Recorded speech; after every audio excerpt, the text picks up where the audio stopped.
सभी भाइयों को नमस्कार। स्वागत है आपका फिर से गवर्नमेंट एग्जाम प्रिपरेशन चैनल में। और आज शुरू करेंगे अध्याय नंबर 2 यानी कि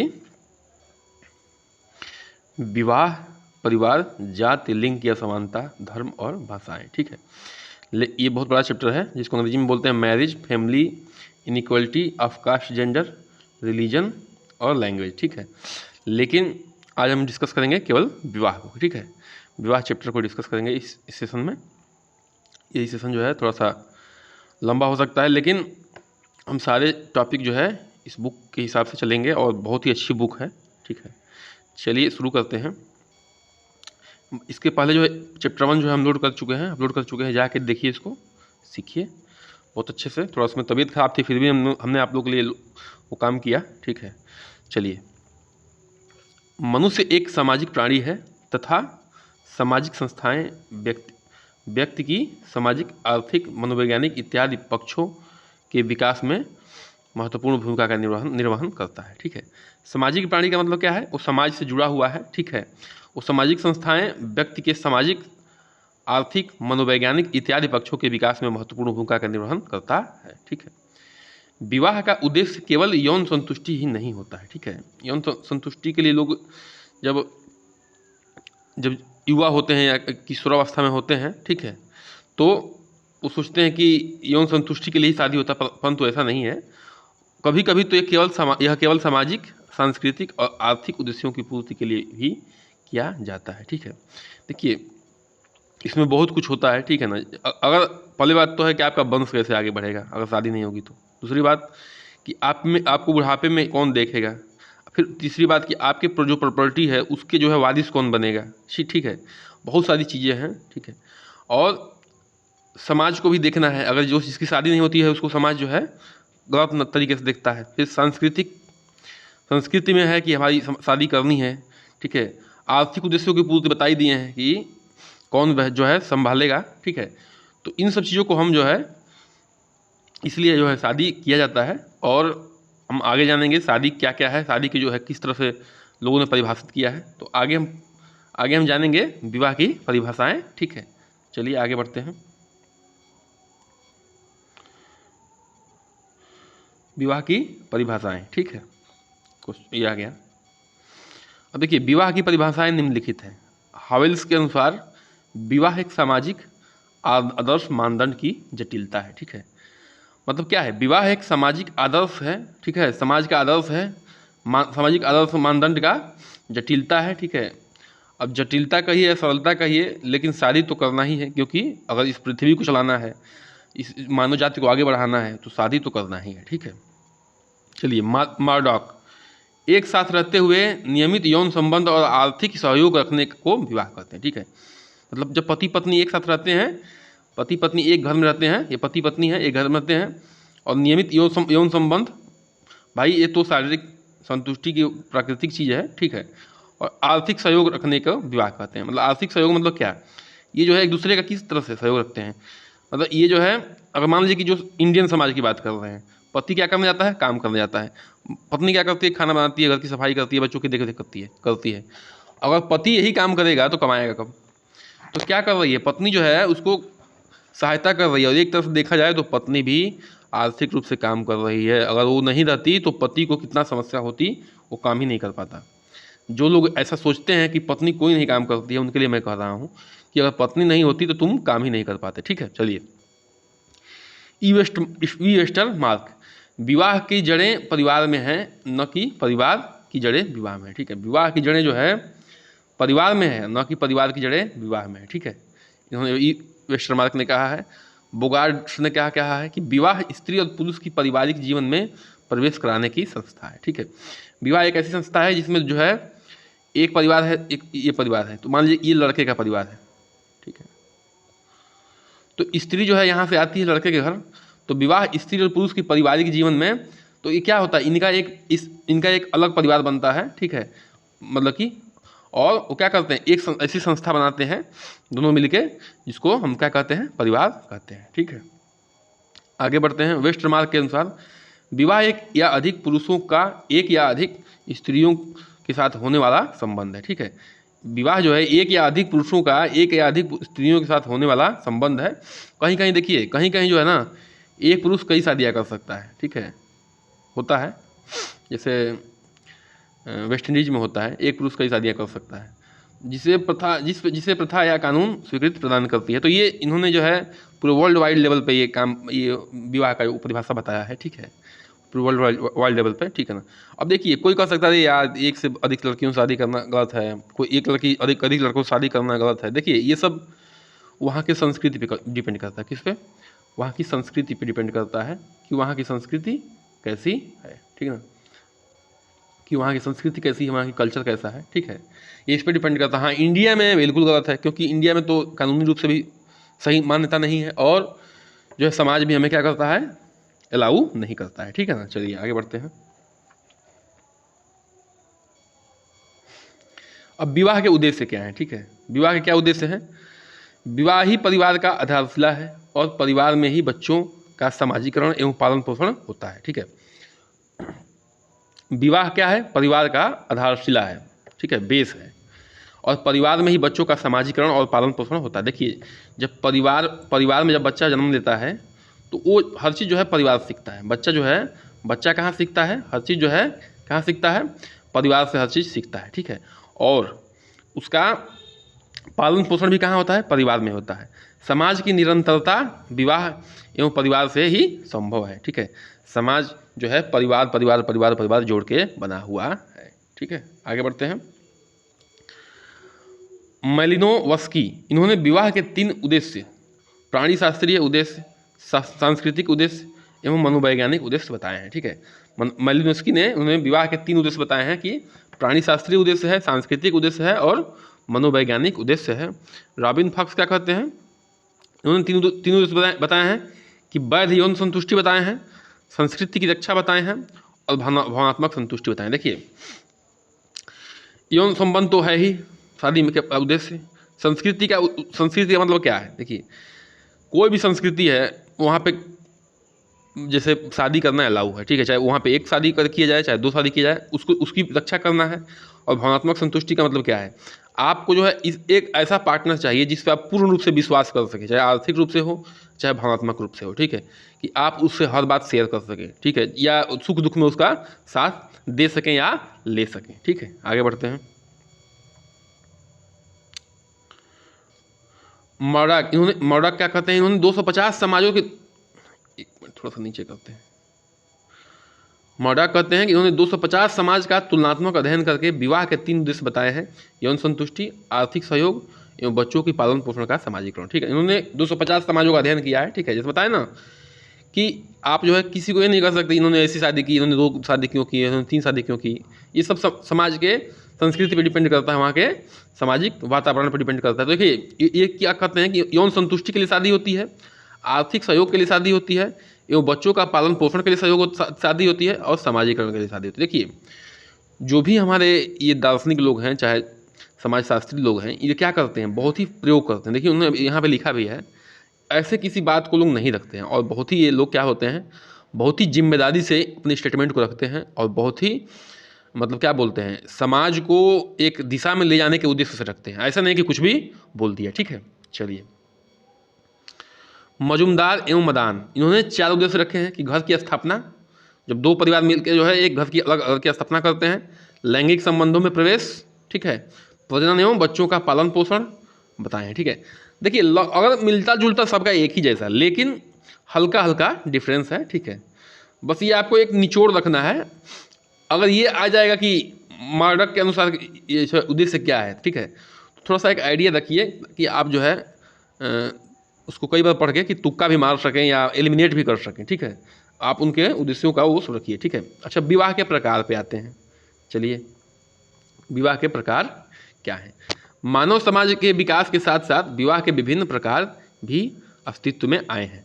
पति पत्नी की संख्या के आधार पर भारत में पाए जाने वाले विवाह के प्रमुख प्रकार हैं, ठीक है।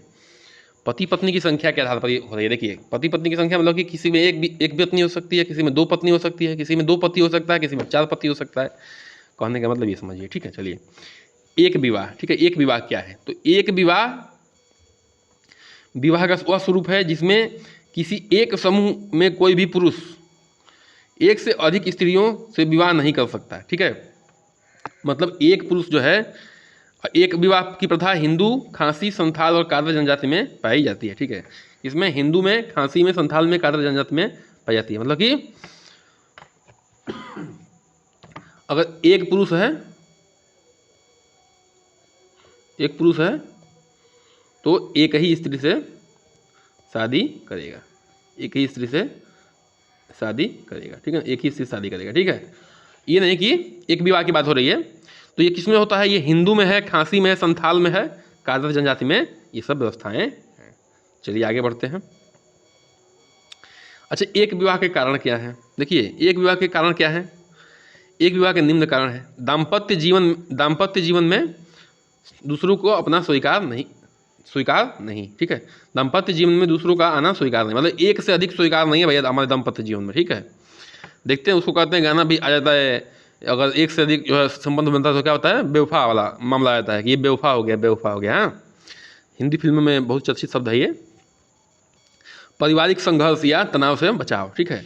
पारिवारिक संघर्ष भी नहीं होगा, क्योंकि देखिए, और मतलब कि अगर एक आदमी होगा तो दो पत्नियों पर ध्यान नहीं दे पाएगा, ठीक है। तो इस तरह से है कि जो है पारिवारिक संघर्ष भी हो सकता है और तनाव भी नहीं होगा। आर्थिक कारक भी होगा, एक आदमी जो है कितना संभाल सकता है, या एक पत्नी दो पति रखे तो वो कैसे संभव हो सकता है? क्योंकि आर्थिक जो है उसको बैलेंस बनाना, क्योंकि भाई दो लोगों का खर्च संभालना, एक लोगों का खर्च संभालना, फिर उनसे दोनों बच्चे भी होंगे, ठीक है।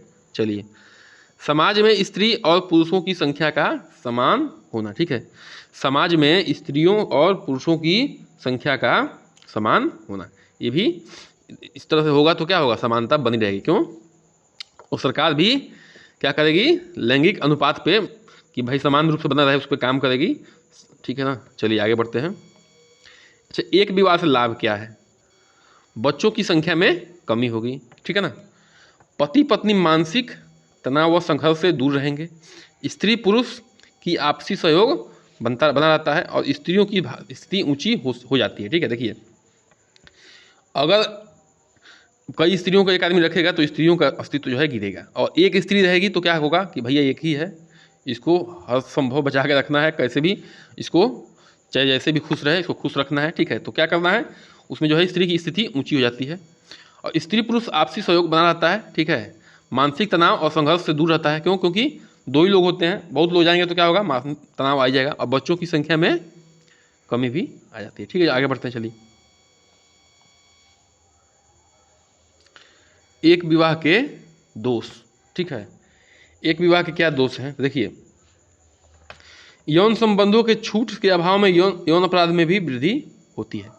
अब दोष में क्या है कि यौन संबंधों के छूट के अभाव में यौन और अपराधों में भी वृद्धि होती है, ठीक है। एक विवाह के कारण कभी कभी यौन अनैतिकता में वृद्धि होती है और भ्रष्टाचार बढ़ता है। इस विवाह में यौन संबंध स्थापित करने में के अवसर बढ़ जाते हैं, ठीक है। मतलब क्या है कि एक ही आदमी पर ध्यान दे रहा है, अगर वो गलत निकला तो उसको जो है छूटा मतलब हो सकता है, वो जो है दूसरी जगह भी संबंध बना सकता है। खैर, ये तो उनकी मानसिक विचार की बात है। अगर कोई ऐसा करना चाहता है तो कोई उसको रोक नहीं पाएगा। हाँ, अगर वो गलत कार्य करने पर उतारू हो गया है तो, ठीक है। चलिए, अब बहु विवाह पे आते हैं, ठीक है। दूसरा पार्ट है बहु विवाह का।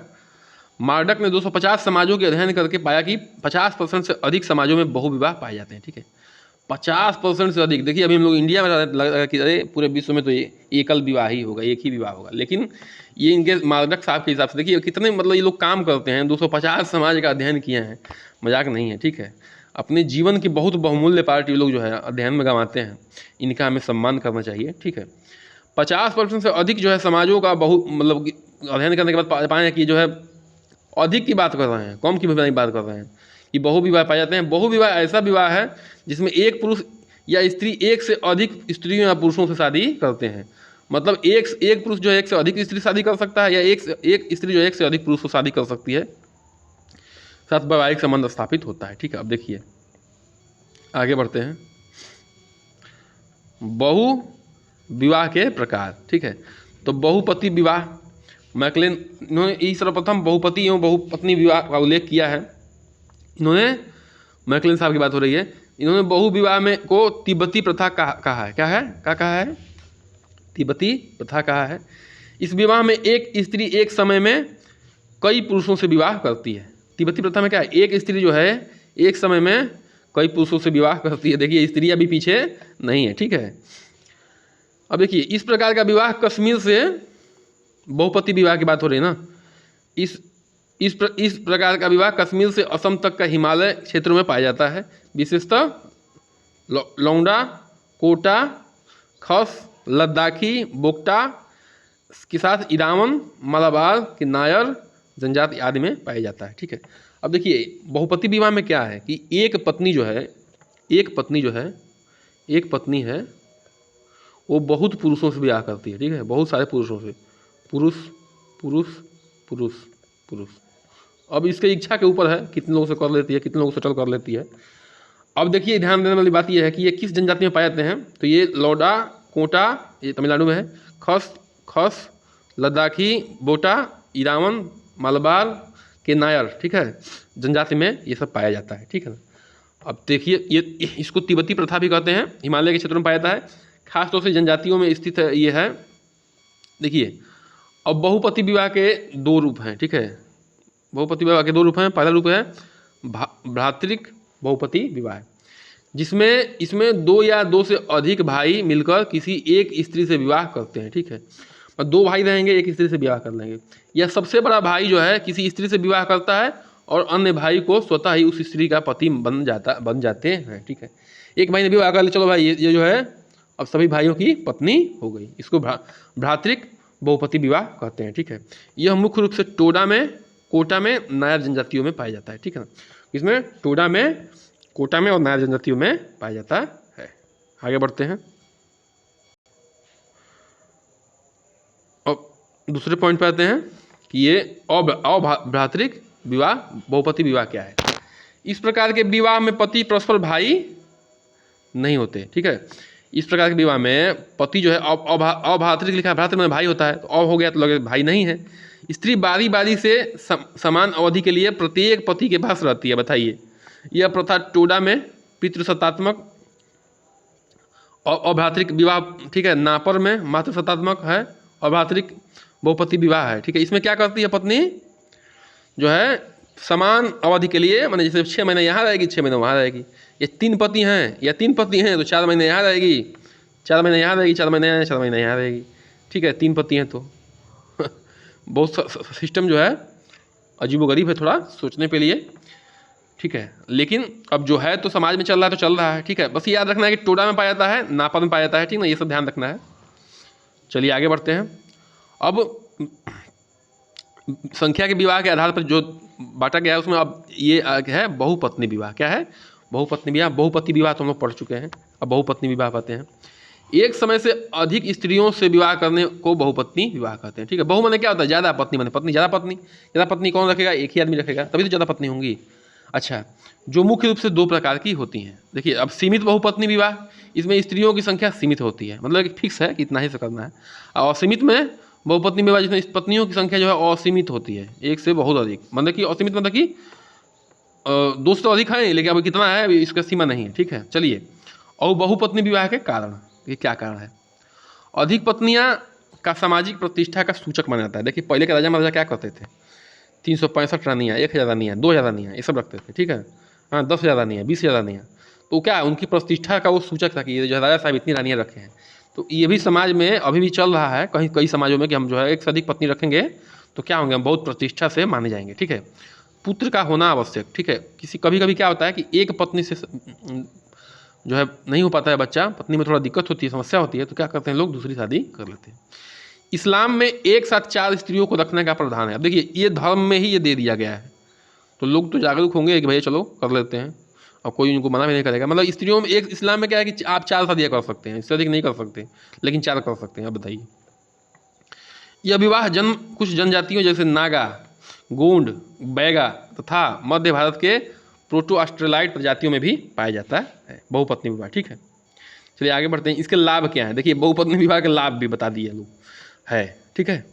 बहुपत्नी विवाह के समाज के अधिकांश धनी एवं समृद्ध लोगों में पाए जाते हैं, अतः ऐसे विवाह से उत्पन्न संतानें शारीरिक एवं मानसिक दृष्टि से सुदृढ़ होते हैं, ठीक है।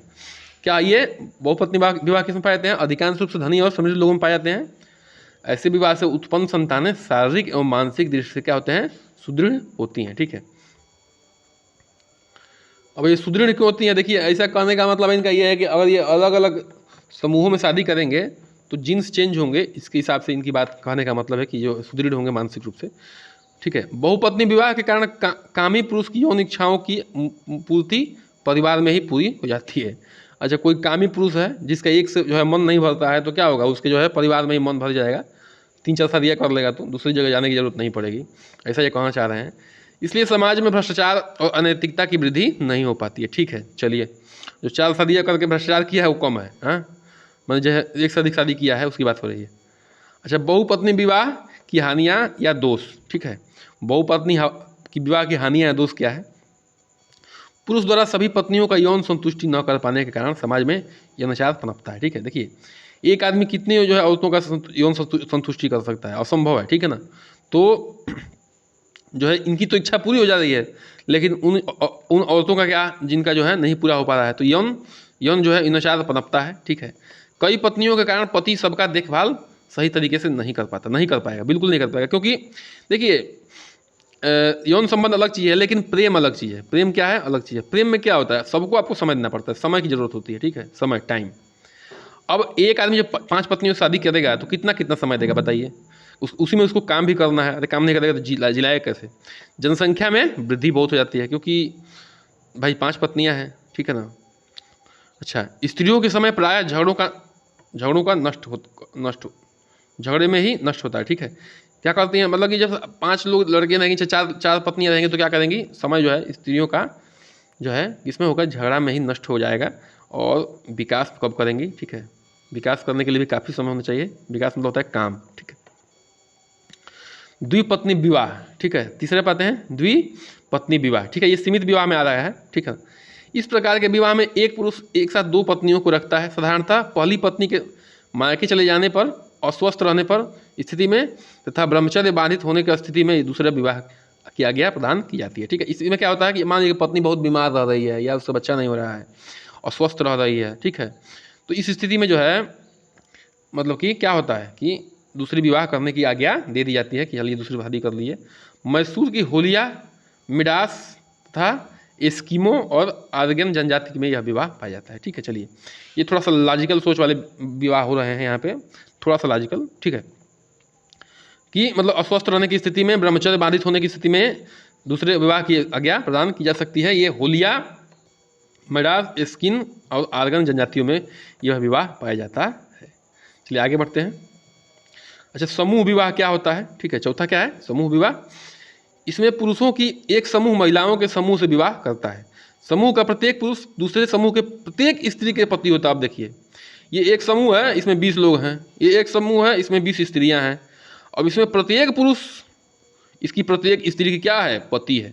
ठीक है, ये भी यह प्रथा ऑस्ट्रेलिया के माओवारी में पाया जाता है। किसमें, माओवारी में पाया जाता है। देखिए अब ज्ञान क्यों जरूरी है, अगर हम लोग जो है किताबों को नहीं पढ़ते तो हम लोग विश्व को नहीं जान पाते कि जो है शादियाँ ऐसी भी होती हैं, ऐसा भी चीज़ होता है। ठीक है, तो आखिर ज्ञानी पुरुष को ही क्यों ना सेलेक्ट किया जाए, गवर्नमेंट इसलिए एग्जाम को रखती है। और आप लोग ज्ञानी बनिए, ज्ञान के लिए काफ़ी संघर्ष करना पड़ता है, टेबल पर कुर्सी पर बैठ के जो है काफ़ी संघर्ष करना पड़ता है।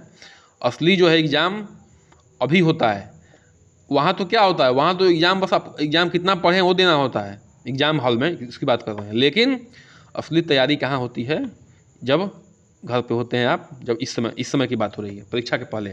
ठीक है, तो ढंग से तैयारी करिए। देखिए बहुत अच्छी अच्छी जो है विश्व के बारे में जानकारी दी गई है।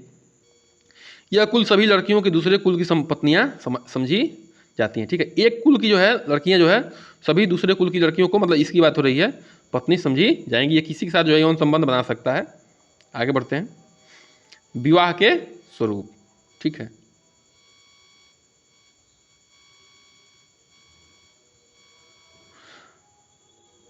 भारत में विवाह के स्वरूप क्या है, देखिए डॉक्टर ए के कपाड़िया ने हिंदू विवाह के 3 बताए उद्देश्य बताए हैं, धर्म, प्रजा और रति। धर्म क्या है, प्रजा मने संतान पालन करना, और रति मने उसमें क्या होता है, यौन इच्छा की बात कर रहे हैं। ठीक है, तो हिंदू विवाह मतलब हिंदू विवाह की बात चल रही है। ठीक है ना। अब देखिए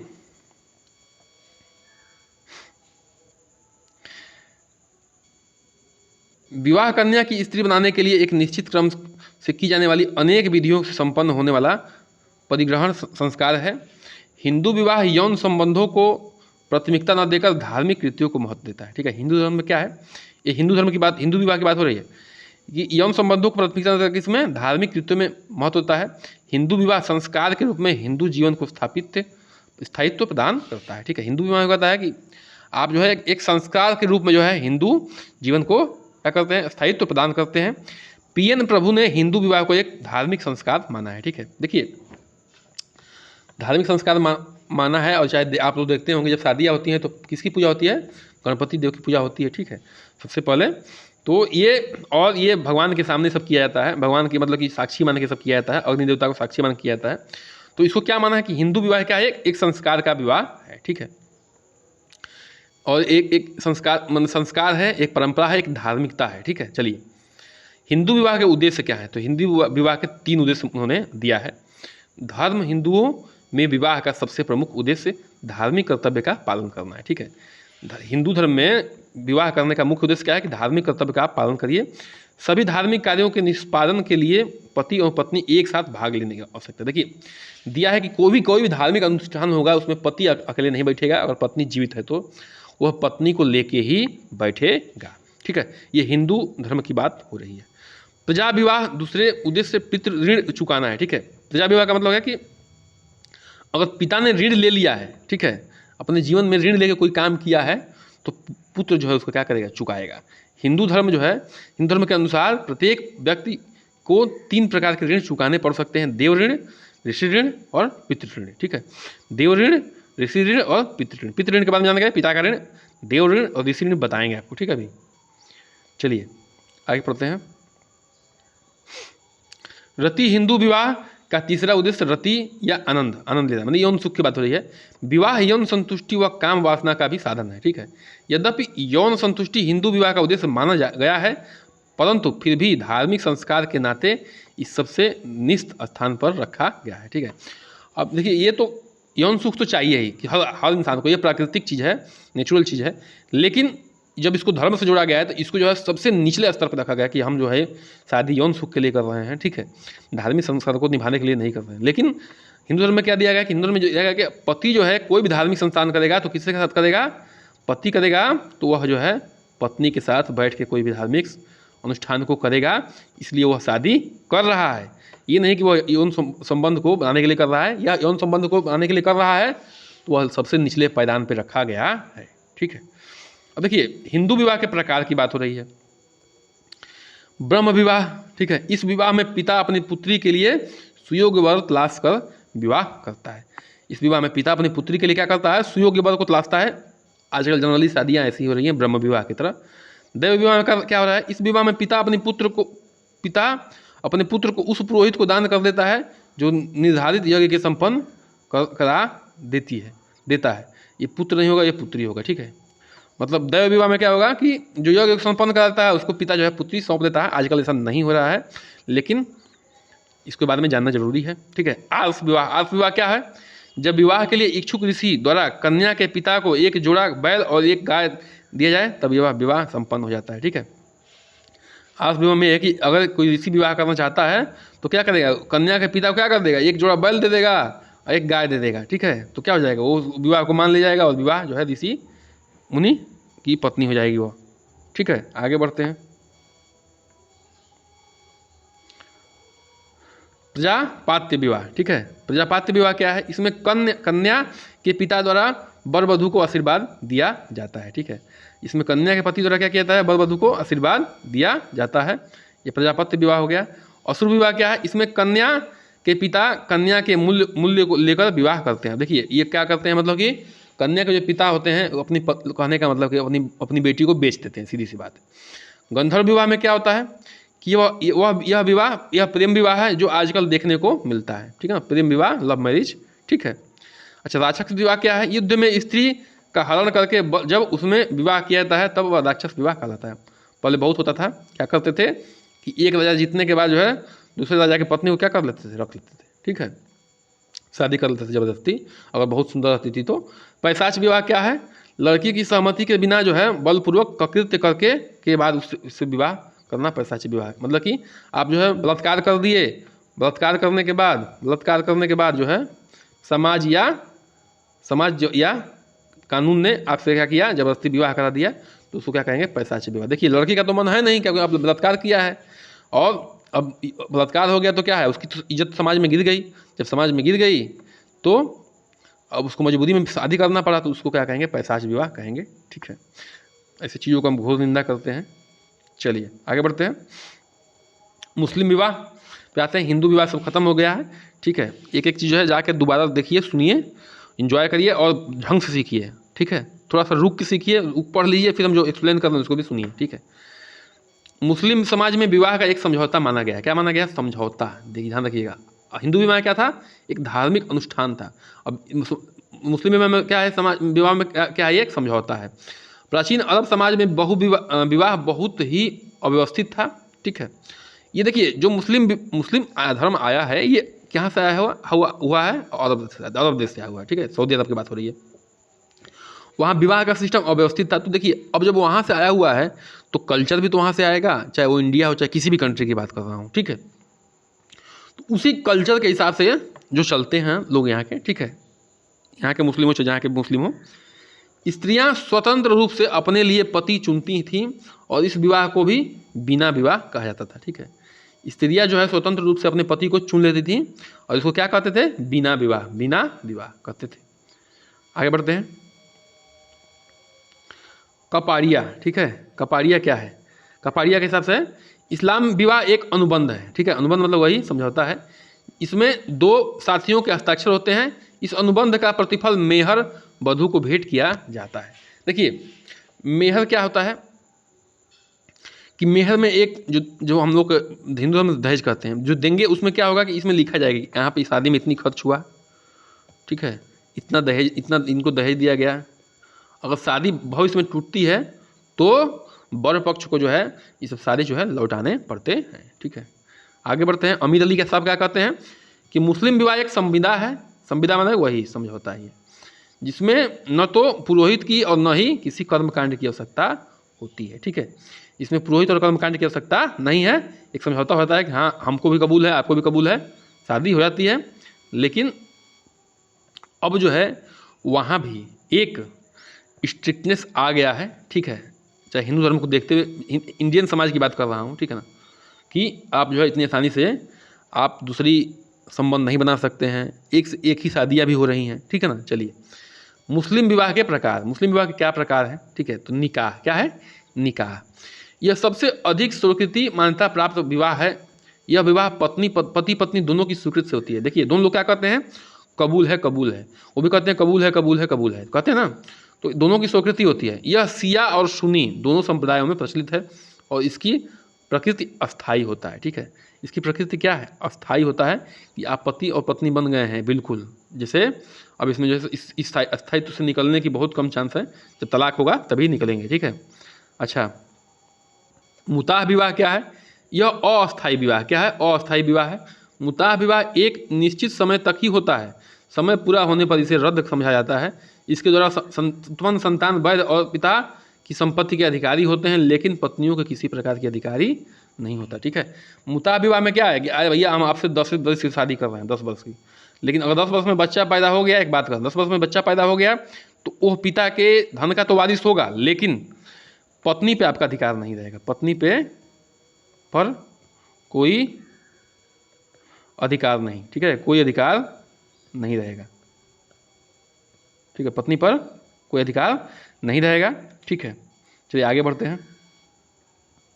अब फासिद विवाह क्या है। ठीक है, यह एक प्रकार का अनियमित विवाह होता है। ठीक है, अनियमित विवाह होता है।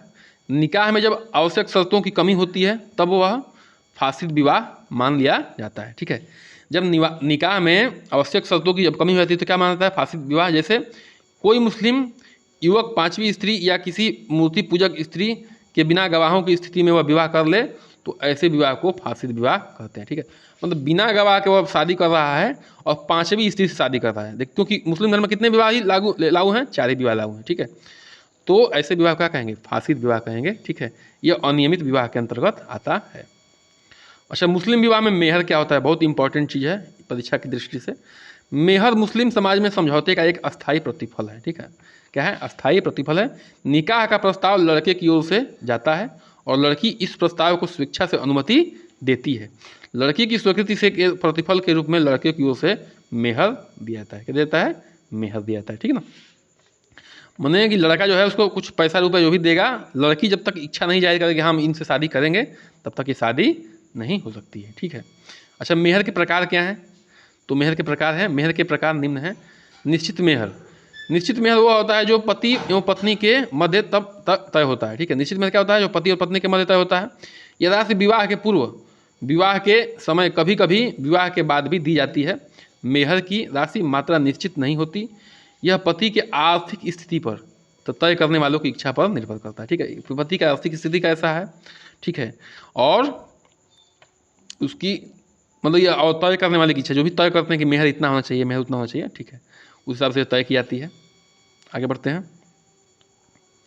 उचित मेहर, उचित मेहर क्या है, जब मेहर के समय तय नहीं होता है, समय तय नहीं होता है। ठीक है, ध्यान रखिए, समय तय नहीं होता है, तब अदालत पति पत्नी और उसकी पारिवारिक स्थिति को देख कर तय करती है। इसे महरुल मिस्ल भी कहा जाता है। क्या कहते हैं, महरुल मिस्ल भी कहा जाता है।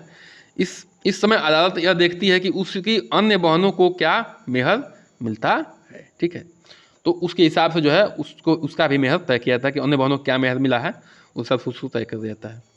सत्वर मेहर, तो यह मेहर है जो सहवास से पूर्व पति को चुकाना पड़ता है, उसे मुर्बजल कहते हैं। क्या कहते हैं, मुर्बजल, मतलब कि वो सहवास करेंगे, मतलब कि संबंध बनाएंगे, उससे पूर्व जो है मेहर चुकाएंगे, तब जाके संबंध बनाएंगे। ठीक है, चलिए, स्थगित मेहर क्या होता है, जब मेहर विवाह के समय भुगतान न करके विवाह विच्छेद तथा भविष्य के लिए टाल दिया जाता है। ठीक है, जब मेहर विवाह के समय भुगतान न करके विवाह विच्छेद तथा भविष्य के लिए टाल दिया जाता है, तब क्या होता है, स्थगित मेहर हो जाता है। बहुत ही सिंपल भाषा में लिखा है। ठीक है, आगे बढ़ते हैं। मुस्लिम में तलाक के प्रकार क्या है। ठीक है, तलाक के प्रकार, इस्लाम में केवल पुरुष ही तलाक का अधिकार प्राप्त है, पुरुष को ही तलाक का अधिकार प्राप्त है, स्त्री को तलाक का अधिकार प्राप्त नहीं है। जो कभी भी बिना कारण बताए तलाक दे सकता है। अब बताइए, बिना कारण बताए जो है तलाक दे देगा। कम से कम 2 साक्षियों के सामने तलाक शब्द का 3 बार उच्चारण करके तलाक लिया जा सकता है। मतलब कि अगर वहाँ पे 2 साक्षी रहेंगे, 2 साक्षी, उनके सामने तलाक जो है 3 बार बोल देगा तो तलाक हो जाएगा बिना कारण बताए। इसके 7 प्रकार प्रचलन है। मुसलमानों में तलाक अदालत एवं बिना अदालत के तथा लिखित एवं मौखिक दोनों तरीकों से हो सकता है। ठीक है, तो मौखिक तलाक कैसे होता है, मौखिक तलाक के इसके 3 प्रकार हैं। ठीक है, तलाक़े अहसन, क्या है, तलाक़े अहसन, यदि तुहर मासिक धर्म के समय एक बार तलाक की घोषणा पुरुष द्वारा की जाती है, तो उसके बाद इद्दत की अवधि तक पत्नी से यौन संबंध स्थापित नहीं किया जाता, तो ऐसे स्थिति में इसे तलाक माना जाता है। इद्दत 4 महीने की 3 मासिक धर्म का समय होता है। इद्दत जो है, जब मासिक धर्म के समय जो है अगर तलाक बोल देगा एक बार, तो इसको 4 महीने 3 मासिक धर्म के समय जो है, यानी कि 4 महीने का समय माना जाता है, तो उसे तलाक़े अहसन कहते हैं। ठीक है, चलिए आगे बढ़ते हैं। तलाक़ ए हसन, तलाक़ ए हसन, इसमें पति तीन तुहरों के बीच के समय में 3 बार तलाक शब्द बोलता है, कहता है। इसके बाद वह पत्नी से सहवास नहीं करता, पत्नी के साथ सहवास मतलब कि संबंध नहीं बनाता है। ठीक है, 3 तुहरों के बीच का समय होता है। तलाक उल बिदत, ठीक है, तलाक उल बिदत क्या है, इसमें पति किसी भी मासिक धर्म के अवसर पर थोड़े थोड़े समय के बाद तलाक के 3 बार घोषणा करता है। इसके बाद इद्दत की अवधि समाप्त होने पर तलाक मान लिया जाता है। ठीक है, चलिए आगे आते हैं। इला क्या है, यह तलाक का एक प्रथागत स्वरूप है। क्या है, तलाक का एक प्रथागत स्वरूप है। जब पति कसम खाकर 4 महीने इससे अधिक समय तक पत्नी के साथ किसी प्रकार का वैवाहिक संबंध रखता है, यदि वह ऐसा करता है तो तलाक हो जाता है। ठीक है, जब पति कसम खाकर 4 महीने या इससे अधिक समय तक पत्नी के साथ किसी प्रकार का वैवाहिक संबंध नहीं रखता है, ठीक है, तो यह क्या होता है, यह तलाक मान लिया जाता है। खुला क्या है, इसमें पत्नी पति से तलाक के लिए प्रार्थना करती है। खुला में क्या होता है, पत्नी कहती है भैया हमको तलाक दे दो। ठीक है, मुबारत या मुरबत क्या है, अगर पति पत्नी आपसी रजामंदी से अलग होते हैं तो उसे मुबारत कहते हैं। मतलब दोनों लोगों की इच्छा है कि चलो हम लोग साथ नहीं रह पाएंगे, अब हम लोग अलग हो जाते हैं, तो उसे मुबारत कहते हैं। अब देखिए जीहद क्या होता है? जब पति पत्नी की तुलना ऐसे संबंधी से करे जिससे विवाह निषेध है, जैसे माँ बहन आदि से। ठीक है, पति अपनी पत्नी की तुलना ऐसे संबंधी से करे जिससे विवाह निषेध है, कि माँ से तुलना करता है कि तुम माँ जैसी नहीं हो, बहन जैसी नहीं हो। ठीक है, तो उसको जीहद तलाक कहेंगे। ठीक है, लियान क्या होगा? जब पति पत्नी पर व्यभिचारी का आरोप लगाए। जब पति जो है पत्नी के व्यभिचारी होने पर कि तुम दूसरे से संबंध बना रही हो या दूसरे से प्रेम संबंध रखती हो, तो उसे लियान कहेंगे। तलाक़े उल तबजीज, यह भी पति पत्नी का रजामंदी से होने वाला तलाक है। ठीक है, तलाक़े उल तफजीब भी पति पत्नी दोनों मिलकर रजामंदी जब जताएंगे तब क्या कहेंगे? उसको वो विवाह कहेंगे। देखिए विवाह संबंधी महत्वपूर्ण अधिनियम, ये पार्ट बहुत इंपॉर्टेंट है। हिंदू विवाह अधिनियम 1955 में हिंदुओं में विवाह के आवश्यक शर्तों की निर्धारित की गई, जो इस प्रकार है। 1955 में जो है अधिनियम जो आया, देखिए अधिनियम क्यों बनते हैं? ठीक है, जैसे जैसे समाज चेंज होता है, चाहे कोई भी धर्म का हो, दूरी बढ़ती है, समाज की दूरी बढ़ती है, समाज चेंज होता है, वैसे वैसे जो है सिस्टम बदलता जाता है। तो सिस्टम कहीं कहीं तो बहुत अच्छा होता है, कहीं कहीं क्या होता है? बहुत बुरा होता है। किसी स्त्री का या किसी समाज में पुरुष का बहुत ही शोषण हो रहा होता है, सामाजिक या सांस्कृतिक उद्देश्यों को लेकर। तो अधिनियम इसलिए आते हैं कि सभी चीज़ों को एकीकरण किया जाए और दोनों के हित में रखा जाए। ठीक है, दोनों के हित में रखा जाए, किसी की जो है शोषण न हो इसमें, इसलिए जो है अधिनियम बनाए जाते हैं और यह संसद में पारित होता है। ठीक है, चलिए तो हिंदू विवाह अधिनियम जो है 1955 में हिंदुओं में विवाह का आवश्यक शर्तों निर्धारित की गई, जो इस प्रकार है। यदि वधू 15 वर्ष की आयु प्राप्त नहीं की है, तब यदि उसके कोई अभिभावक हो की अनुमति विवाह के लिए प्राप्त करना जरूरी है। ठीक है, अगर 15 वर्ष से नीचे की है तब आप उसके अभिभावक से ही अनुमति प्राप्त करके उससे शादी की जा सकती है। ठीक है, एक विवाह प्रथा को मान्यता है। ठीक है, एक ही विवाह करना है, एक आदमी जो है या एक स्त्री जो है, एक ही पुरुष या एक स्त्री एक पुरुष जो है एक ही स्त्री से शादी करेगा। ठीक है, स्त्री पुरुष को समान रूप से विवाह विच्छेद का अधिकार है। जितना आप स्त्री को अधिकार है कि भैया आपसे दिक्कत है, या पुरुष को आपको दिक्कत है, दोनों को समान अधिकार है, समान रूप से विवाह विच्छेद का अधिकार दिया गया है कि आप जो है अलग हो सकते हैं अगर आपकी इच्छा नहीं है तो। ये नहीं कि खाली जो है पति को अधिकार है या खाली पत्नी को अधिकार है, ऐसा कुछ नहीं है। विवाह के समय किसी पक्ष के पति पत्नी जीवित नहीं होना चाहिए। ठीक है, विवाह के समय किसी पक्ष की पति पत्नी जीवित नहीं होना चाहिए। ठीक है, आगे बढ़ते हैं।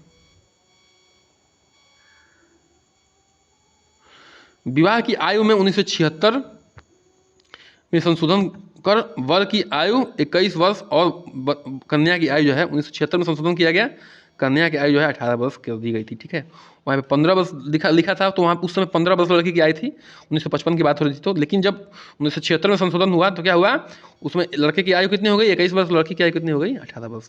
इसको वर्ष 1978 में लागू कर दिया गया। कब लागू कर दिया गया? 1978 में। अब विधवा पुनर्विवाह अधिनियम कब आया था? 1856 में।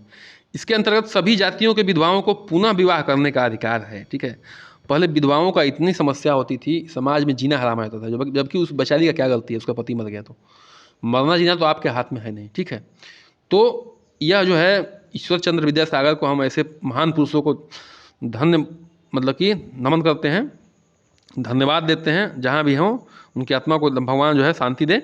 लेकिन उन्होंने क्या किया, इस विधवा पुनर्विवाह नियम को लाने के लिए इतनी लड़ाइयाँ लड़ी समाज से। अंग्रेज तो साथ दे रहे थे। देखिए कहीं कहीं अंग्रेज अच्छा भी काम किए हैं, कहीं कहीं तो बहुत गंदा काम किए हैं, बहुत ज़्यादा गंदा ही काम किए हैं, लेकिन कहीं कहीं बहुत अच्छा काम किए हैं। तो उन्होंने अंग्रेजों के सहयोग से क्या किया, इस अधिनियम को पारित करवाया, जो कि समाज के लिए बहुत ही रामबाण साबित हुआ है, बहुत अच्छा साबित हुआ है। ठीक है, चलिए आगे बढ़ते हैं। मुस्लिम विवाह अधिनियम पे आते हैं। 1937 में स्त्रियों को संपत्ति संबंधी अधिकार दिए गए। ठीक है, अब देखिए 1937 में जो है मुस्लिम विवाह अधिनियम 1937 में जो स्त्रियों को संपत्ति संबंधी अधिकार दिए गए। 1939 के अधिनियम में तलाक का अधिकार भी उनको मिला। ठीक है, कि मुस्लिम महिलाएं तलाक दे सकती हैं। ठीक है, देखिए यहाँ भी अंग्रेजों ने अच्छा काम किया है। 1939 में तो अंग्रेजी थे। ठीक है, आगे बढ़ते हैं। जनजाति विवाह, ठीक है। ट्राइब्स मैरिज, जनजातियों में विवाह सामान्यतः एक वैध अनुबंध है, अनुबंध यहाँ भी है, न कि धार्मिक संस्कार। इसमें विवाह के अनेक रूप प्रचलित हैं, ऐसे विवाह निम्नलिखित हैं, ठीक है। इस विवाह क्या है, निम्नलिखित है। देखिए, पदवीक्षा विवाह, ठीक है। इस प्रकार के विवाह में लड़के व लड़की को विवाह के पूर्व कुछ समय स्वतंत्र छोड़ दिया जाता है, ठीक है। इस प्रकार के विवाह, पदवीक्षा विवाह में क्या होता है कि इस प्रकार के विवाह में लड़के और लड़की को विवाह के पूर्व जो है कुछ समय स्वतंत्र छोड़ दिया जाता है। यदि दोनों का स्वभाव एक दूसरे से के अनुरूप होता है तो विवाह करा दिया जाता है, मतलब कि एक दूसरे को जानने के लिए छोड़ दिया। देखिए कितने जागरूक हैं लोग, ठीक है, जिसको हम लोग प्रेम विवाह कर रहे हैं। यहाँ पे माता पिता ही छोड़ देने कि जाओ भैया एक दूसरे को समझ लो, एक दूसरे को भावनाओं को समझो, एक दूसरे के इच्छा को समझो। दोनों का स्वभाव प्रतिकूल पाया जाता है तो लड़का लड़की के पिता को हरियाणा देकर, लड़का जो है लड़की के पिता को हरियाणा देकर संबंध मुक्त हो जाता है, ठीक है। चलिए आगे आते हैं। हरण विवाह, हरण विवाह क्या है? इस प्रकार के विवाह में कन्या अपहरण करके उसके साथ विवाह किया जाता है, मतलब कि कन्या का अपहरण करके, ठीक है, अपहरण करके विवाह किया जाता है। मैकलेन के मत के उद्विकासी क्रम में विवाह का सर्वप्रथम तरीका हरण विवाह ही था। जो है सर्वप्रथम मतलब पहला तरीका क्या था, हरण विवाह ही था, कि इसमें जो है कन्या को हरण कर लीजिए और विवाह कर लीजिए। इस प्रकार का विवाह जो है नागा, भील, गोंड, हो, मुंडा, खरिया, संथाल, बिरहोर भूमि विवाह जनजाति में पाई जाती है। किसमें? नागा, भील, गोंड, हो, मुंडा, खरिया, संथाल, बिरोह भूमि विवाह में पाई जाती है। देखिए ये हम किसकी बात कर रहे हैं? जनजाति विवाह की बात कर रहे हैं, ठीक है ना। परीक्षा विवाह क्या है? तो परीक्षा विवाह में देखिए क्या है, इस प्रकार का विवाह में एक पुरुष के साहस और शौर्य का परीक्षा ली जाती है कि साहस और शौर्य कितना रखते हैं, जिसमें खरा उतरने पर उसका समूह किसको किसी एक कन्या से विवाह करा दिया जाता है। इस प्रकार का विवाह जो है गुजरात के भील में है, खांसी में है, लंबा में है, कर्नाटक में कोमांचू जनजाति में है, ठीक है। मतलब ये जो है भील, खांसी, लंबाट कर्नाटक जनजाति में है, ठीक है। अच्छा एक बात कहना चाहते हैं कि कृपया करके चैनल को सब्सक्राइब करिए, लाइक करिए, शेयर करिए, ठीक है। बड़ी मेहनत और बड़ी तैयारी से आते हैं हम लोग, बस आपसे इतना ही मांगते हैं। चलिए आगे बढ़ते हैं। क्रय विवाह या वधू मूल्य विवाह क्या है? सामने पढ़ने से लग रहा है क्या होगा इसमें। इस प्रकार के विवाह में वधू मूल्य विवाह वधू मूल्य चुकाना पड़ता है, वधू को मतलब कि खरीदना पड़ता है, यानी क्रय द्वारा वधू को प्राप्त किया जाता है। कई समाजों में यह मूल्य सिर्फ दिखावे के रूप में लिया जाता है, उससे अधिक धन तो दूल्हे को दहेज के रूप में दे दिया जाता है, ठीक है ना। अच्छा ये भी देखिए, भारत में लगभग सभी जनजातियों में वधू मूल्य प्रथा प्रचलित है, लगभग सभी में, कि आप पैसा दीजिए, खरीदिए इसको और लेकर जाइए। थारू तथा भील में तीर कमान देकर वधू को प्राप्त कर देते हैं, ठीक है। थारू और भील में क्या होता है कि तीरे कमान दे के जो है वधू को प्राप्त कर लिया। चलिए इसी के साथ जो है सेशन को समाप्त करते हैं। बने रहिए हमारे साथ और देखते रहिए, सीखते रहिए, परीक्षा में अच्छा परफॉर्म करिए। नमस्कार, बहुत बहुत धन्यवाद, जय हिंद।